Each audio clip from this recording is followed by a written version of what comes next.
मैं आमंत्रित करना चाहता हूं इंडिया टुडे के डेप्यूटी एडिटर अनिलेश महाजन को। Fields of fortune agriculture as enterprise in Madhya Pradesh ये सेशन है और मैं अनिलेश से ये निवेदन करता हूं कि आप अपने गेस्ट्स को मंच पर बुलाइए। Over to you. Thank you, Saeed, for inviting me. May I request Mr. L. Selvendran, Secretary, Department of Farmer Welfare and Agriculture Development, Madhya Pradesh, Shri Siraj Hussain, former Agriculture Secretary, Government of India, Shri Harsh Agarwal from the Green Rack. Saeed, you rightly said that this is the last session before lunch, and we will be talking about food, and I am sure that you will be holding your taste buds for some of the best cuisines being served at Jahanama Palace. Sir, may I start with you? I always enjoy, agriculture sessions in Madhya Pradesh. One of the resounding stories of agriculture in last 1.5 decades. Sir, I was going through your budget data. The projections are that, you want to double up your GSDP on agriculture. But when I, sifted through the data, I was seeing a lot of gap between the constant prices and the current prices, the growth rate especially. And the gap, if I, project it with the previous year's data, it is widening out. So that means, the growth is happening largely because of the inflation, not because, the diversification or increase in the yield. So I'm sure, this data must be, part of your headaches as well as, the excitement and the reform agenda you want to push in. So help us in understanding that what sort of reforms, what sort of initiatives, like we have with us Harsh. So he'll be, talking more from the entrepreneur side, which your government is encouraging. Help us in understanding that how you are helping to build the Madhya Pradesh story forward, sir. So, Mike, up please.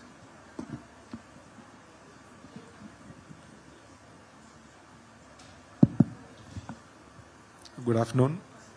I would first like India Today for inviting us for the session over here. Now, coming to the question that you raised, I think agriculture as a sector, when we look at it in the terms of how calculations are made for the state GSDP. It also includes horticulture, animal husbandry, and fisheries, etc. The increase in gross GSDP that we see in agriculture is not only due to field crops, but also due to the adoption of cultivation of high-value crops, increase in productivity in the animal husbandry and the fisheries sector. We should also look at it from that perspective. So when we, even after we factor in inflation, you certainly would see that there is significant growth in terms of value added at the enterprise level and also at the state level. I think the one thing that we've seen is in the past 10 years, the rate of growth has been, past 10 years, I think up to the 2021s, the rate of growth was extremely high because we started off from a low base. But now having achieved a certain level, the incremental increase is also now becoming a challenge because we have reached a certain stage. And I think from further on, government has just launched a mission, Annadata, or a mission to get better growth rates and with a focus of equity, increasing farmers' income. So there the focus is on processing, on making available strong market linkages, because I think the era of scarcity has gone. It is now more, how do we manage the surplus? Our production and productivity levels are improving day by day. But larger challenges that we see, I think, across the country in the past maybe 5-6 years, we see issues not that there is crop failure or things like that, but rather we see that there is a lack of production, etc. But we see that farmers are not able to get a better price or a remunerative price for their produce. So what we are trying to do is, the focus is to shift from crops which give lower returns per unit area to a higher return per unit area. So that is where we feel that farmers should, or we must promote adoption of horticultural crops, high value crops such as vegetables, fruits, etc. Also take up enterprises like animal husbandry and fisheries. In fisheries, the productivity levels that we get through techniques such as biofloc, etc. is multifold. Cage culture gives better and assured returns even in fisheries. So these new technologies are also being introduced. Sex-sorted semen in animal husbandry is once again bringing in a better rate of getting a productive animal for the farmer. And in horticulture, the focus is on how do we manage the perishables so that they get a better market and establishing better marketing channels or value chains. I think this is largely the focus. Largely, I believe we have done significant progress in ensuring supply of inputs and knowledge to the farmer. And with the private sector coming up in a big way, I think there's no lack of capacity in terms of getting access to knowledge as to what needs to be done for the crop, etc. But I believe still we have to work on the the marketing laws and marketing linkages that the farmer has so that they get remunerated. So here, may I bring you, Mr. Siraj Hussain? You have been, somebody who has dealt with many of the issues at a national level. Help us in understanding that how Madhya Pradesh can, bring in a model of enterprise-driven, a model where, enterprises like Harsh and the government's policy like Mr. Silvendran can come and, bring some synergy and become a model for growth for, the other states also to follow. Okay, thank you. Thanks, India Today, for inviting me. You see, first of all, we have to compliment the governments of Madhya Pradesh of the last 15 years for achieving a very high growth rate in agriculture. So about 9.7% between 2006 and 15, and from 2015 to 20, unprecedented 14.5%. Now, most of it was due to higher area under irrigation. When Mr. Shivraj Singh Chauhan was the Chief Minister, he worked in that direction, and so the wheat production in Madhya Pradesh went up substantially. So that is a very big achievement, and we must compliment the political bosses of that time and the officers who were posted in the agriculture department. Horticulture has also been a success story. Madhya Pradesh is now the second largest onion producing state in the country. So there also it has done very well. However, there are a couple of things which are quite odd. And I must say it, even though, it is a function of the state government, but I must say it, because I am a retired person now. So I have more freedom of speech than what my colleague has. When Madhya Pradesh and Chhattisgarh went for elections a couple of years back, what was promised in the manifestos of two major political parties, Congress and the BJP? A bonus on paddy. So it was promised that paddy will be purchased at 3,100 rupees per quintal, while the MSP, which was being offered to farmers in Punjab, Haryana, UP and other states, was only about 2,300 rupees. So 800 to 900 rupees of bonus on paddy, and at the same time, no incentive was promised by the state government for oil seeds or pulses. While we keep talking of Atmanirbharta in oil seeds and pulses, both are being imported in very large quantity. Some 45% of edible oil is imported into India, and about 15 to 20% of pulses are imported into India. So what we need to do, what Madhya Pradesh needs to do, is to prioritize oil seeds and pulses so that the farmers growing these crops in the state can realize a fair price. Last 1 year has been very bad for soybean farmers of Madhya Pradesh.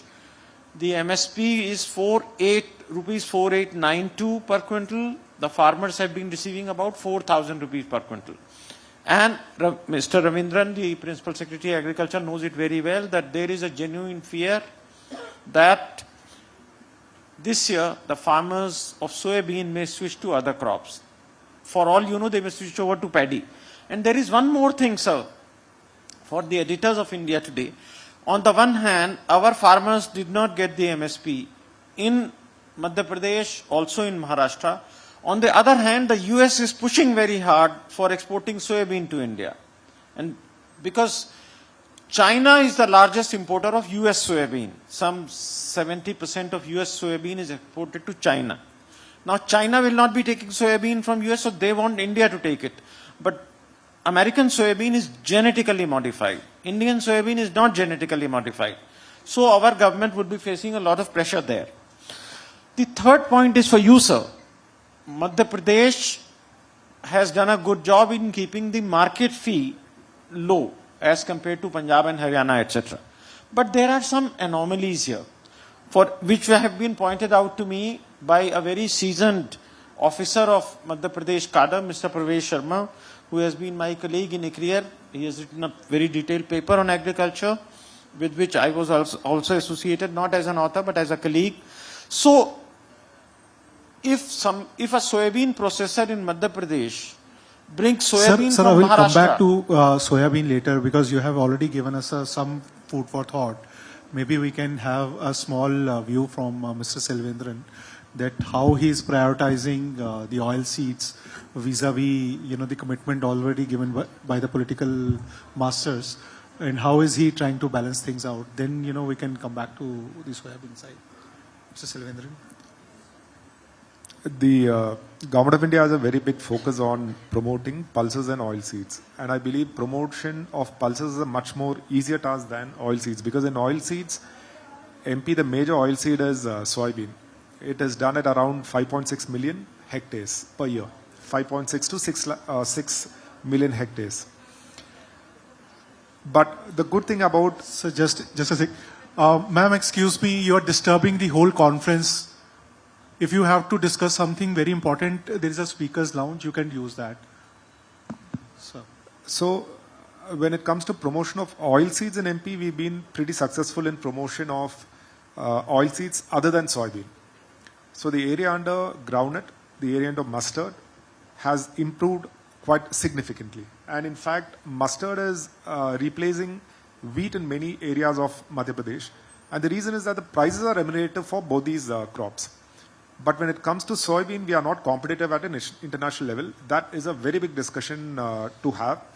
But just to put it in one line, soybean which is produced in Brazil or in the US, it costs at least 20 to 30% lower than what it costs for soybean production in MP. Okay. And farmers still prefer soybean in MP because it is a very easy crop to cultivate. I believe in the past 4 years or 5 years, we faced challenges in relation to pest diseases and the weather conditions.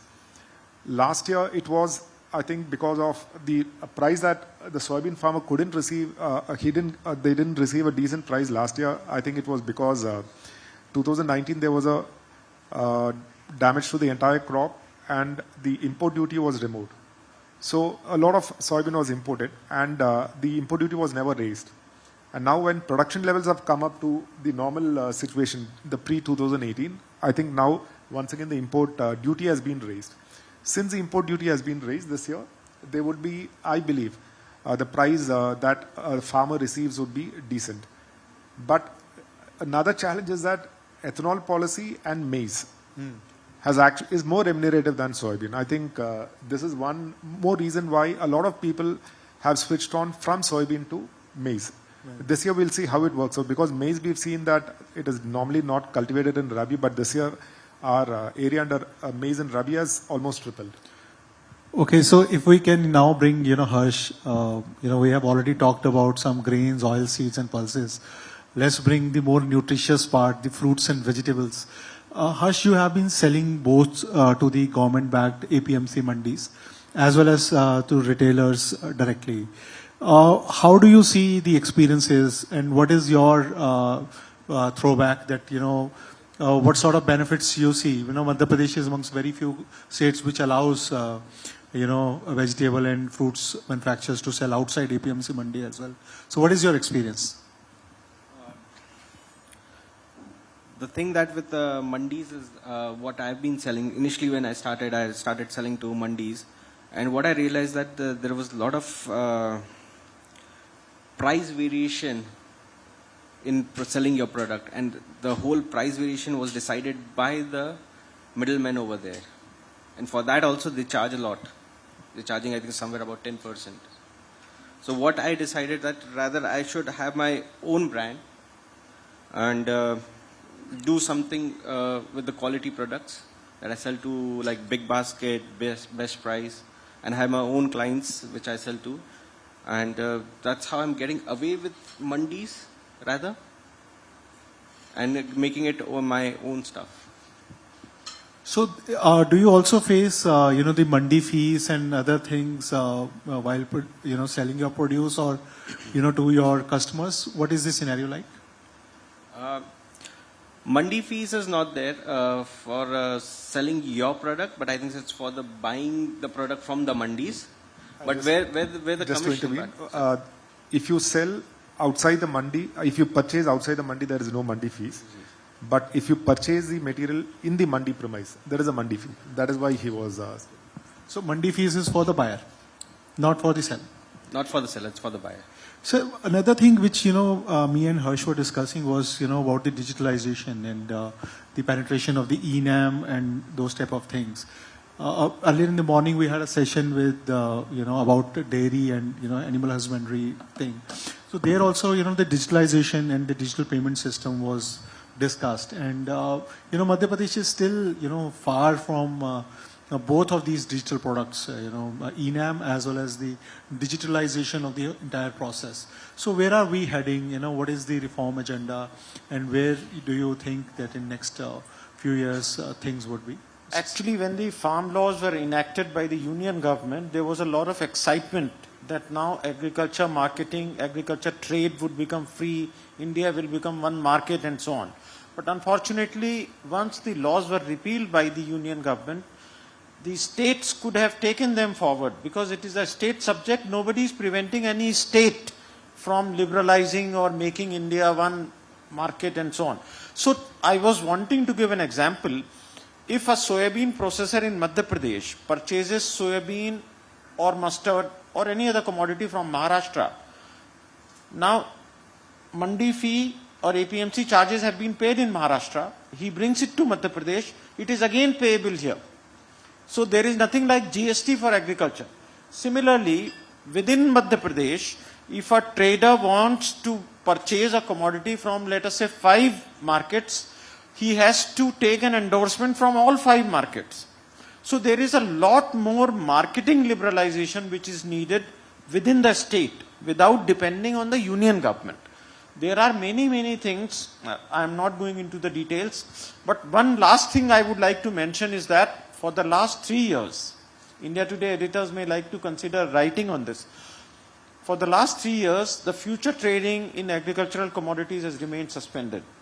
There is no way a farmer of Madhya Pradesh would know when he sows his crop, this Harif, Udad or Tur, what is the price he will receive when he will harvest the crop. So please use your editorial strength to persuade the union government to lift the suspension. Sir, it is very hard for an importing state to reform first and then expect, the exporting state to do. I'm fully with you, Mr. Selvendra. Selvendraji, if you want to take up the original question of digitalization, that how you want to proceed on that. Okay. So, a mandi board, or the mandis have actually done, they've taken significant steps towards digitalization. From whatever I know, our mandis are today functioning on an electronic mode after the merchant purchases the material. So we call it e-Anugya.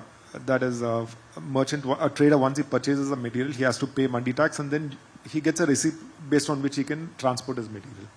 So this process has been made electronic, and all our major mandis are working on this. I believe it is around, we have 259 mandis, almost everybody are on that, more than 240 or 250.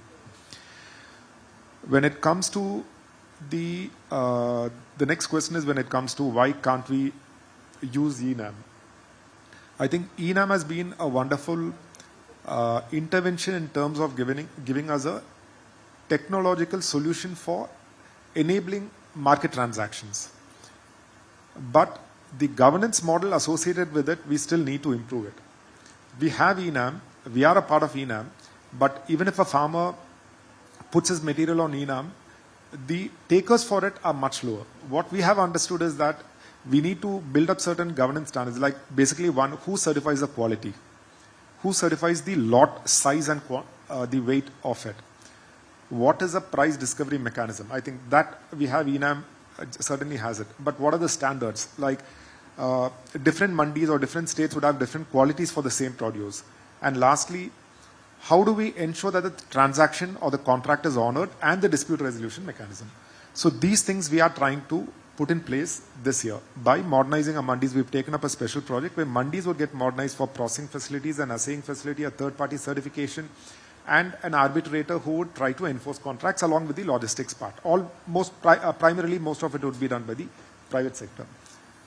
Harsh, you are sitting with the top, policy maker, one from your state, another is on national level.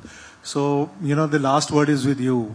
What real farmer of Madhya Pradesh is looking from, these two gentlemen? If you can put, things in a bulleted form, it will be much easier for us to I'll definitely understand. get in touch with them for that. Just to add, you're talking about the reforms on the technology. I was just going to add to it that Keep mic closer to you. Huh? how do you educate the farmers on that part? On the technology part, that they have to use the ENAM and how to sell the products. So is this your last thing? Because, the time is up. If you have certain queries, you can reply later on as well. So put your things on record. There are a lot of things that adds to, like how do you make a farmer friendly with the technology? Because when I went to Israel, how people are cultivating over there, there is no tech know-how of to cultivate stuff over here. We are still working on our traditional reforms and to do stuff. Like when I got into agriculture, I was telling my labor just to get into how we should do organic. तो सबसे पहले जवाब होता था ये हो ही नहीं सकता. To change the mindset of these people itself is taking, like, for me it's been over 10 years now. To convert them to understand that we can still do organic and it can be done very easily. So one point is, creating awareness. You want, government to do more. Second, Sure. anything else you want to ask? And This is a golden opportunity. Huh? You can directly ask. So it's okay. So, sir, you want to respond? I'll just take 1 minute, not more than that. To respond to him, one intervention which government is doing is actually creation of what we call as AgriStack. AgriStack is a set of registries of farmers, farm, and the crops.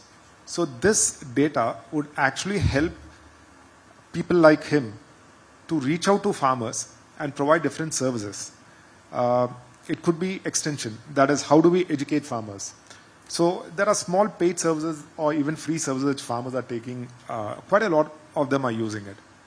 Marketing, supply of inputs, etc. All these things, I think, it is like the Aadhaar for Aadhaar enabled services. We have a lot of services due to which, if you want to open your, let's say, Demat account or a bank account, you can do it online without going to a bank because of the Aadhaar enabled services. I believe AgriStack would pave the way for such interventions. It would break down the physical barriers of people to reach out. It will reduce the cost of getting information, credible information in relation to the farmer, the farm, and what is the history of that enterprise to people like Harsh. And I believe that there would be progress in that. We are just starting. I think it will take up. So you want Moses also to come to mountain, vis-a-vis mountain reaching to the Moses. So thank you, sir. Thank you very much, Sirajji, that you traveled from Delhi to enlighten the audience. Harsh, you gave us, the smell of the ground. Selvendran ji, thank you very much for spending your time.